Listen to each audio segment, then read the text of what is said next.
کہمس نے ابن بریدہ سے، انہوں نے یحییٰ بن یعمر سے روایت کی، انہوں نے کہا کہ سب سے پہلا شخص جس نے بصرہ میں تقدیر سے انکار کی بات کی معبد جہنی تھا۔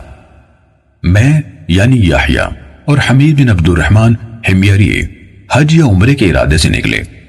ہم نے آپس میں کہا کاش رسول اللہ صلی اللہ علیہ وسلم کے صحابہ میں سے کسی کے ساتھ ہماری ملاقات ہو جائے تو ہم ان سے تقدیر کے بارے میں ان آج کل کے لوگوں کی کہی ہوئی باتوں کے متعلق دریافت کر لیں۔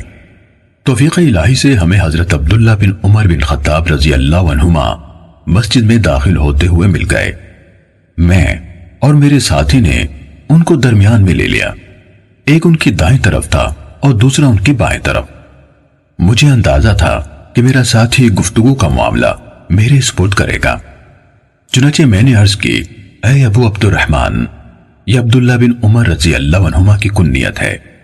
واقع یہ ہے کہ ہماری طرف کچھ ایسے لوگ ظاہر ہوئے جو قرآن مجید پڑھتے ہیں اور علم حاصل کرتے ہیں، اور ان کے حالات بیان کیے۔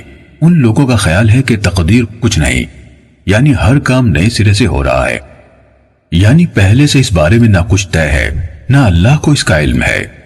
ابن عمر رضی اللہ عنہما نے فرمایا، جب تمہاری ان لوگوں سے ملاقات ہو تو انہیں بتا دینا کہ میں ان سے بری ہوں اور وہ مجھ سے بری ہیں۔ اس ذات کی قسم جس کے نام کے ساتھ عبداللہ بن عمر حلف اٹھاتا ہے، اگر ان میں سے کسی کے پاس احد پہاڑ کے برابر سونا ہو اور وہ اسے خرچ بھی کر دے تو اللہ تعالیٰ اس کی طرف سے اس کو قبول نہیں فرمائے گا یہاں تک کہ وہ تقدیر پر ایمان لے آئے۔ پھر کہا، مجھے میرے والد عمر ابن خطاب رضی اللہ عنہ نے بتایا، ایک دن ہم رسول اللہ صلی اللہ علیہ وآلہ وسلم کی خدمت میں حاضر تھے کہ اچانک ایک شخص ہمارے سامنے نمودار ہوا۔ اس کے کپڑے انتہائی سفید اور بال انتہائی سیاہ تھے۔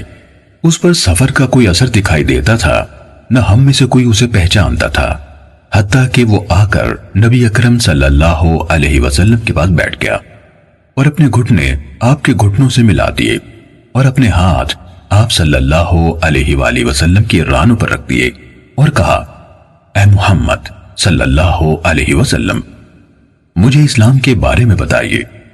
رسول اللہ صلی اللہ علیہ وسلم نے فرمایا، اسلام یہ ہے کہ تم اس بات کی گواہی دو کہ اللہ تعالیٰ کے سوا کوئی عبادت کے لائق نہیں اور محمد صلی اللہ علیہ وسلم اس کے رسول ہیں۔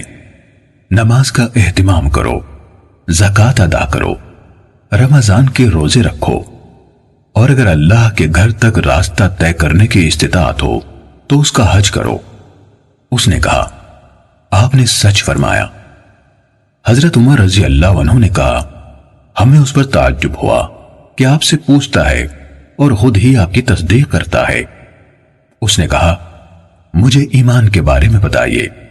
آپ نے فرمایا، یہ کہ تم اللہ تعالیٰ، اس کے فرشتوں، اس کی کتابوں، اس کے رسولوں اور آخری دن یعنی یوم قیامت پر ایمان رکھو اور اچھی اور بری تقدیر پر بھی ایمان لاؤ۔ اس نے کہا، آپ نے درست فرمایا۔ پھر اس نے کہا، مجھے احسان کے بارے میں بتائیے۔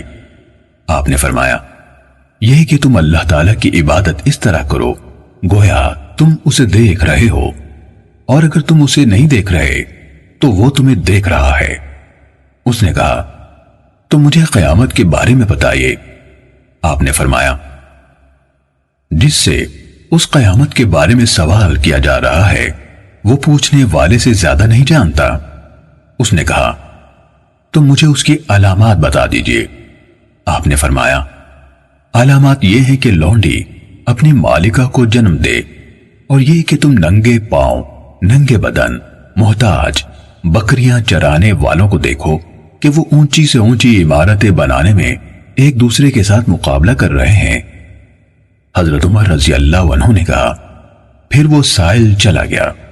میں کچھ دیر اسی عالم میں رہا، پھر آپ صلی اللہ علیہ وآلہ وسلم نے مجھ سے کہا، اے عمر، تمہیں معلوم ہے کہ پوچھنے والا کون تھا؟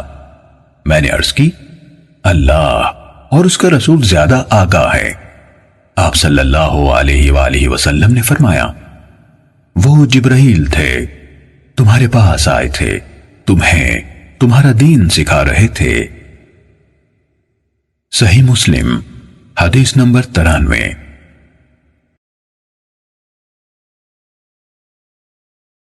Please subscribe this channel and press bell icon.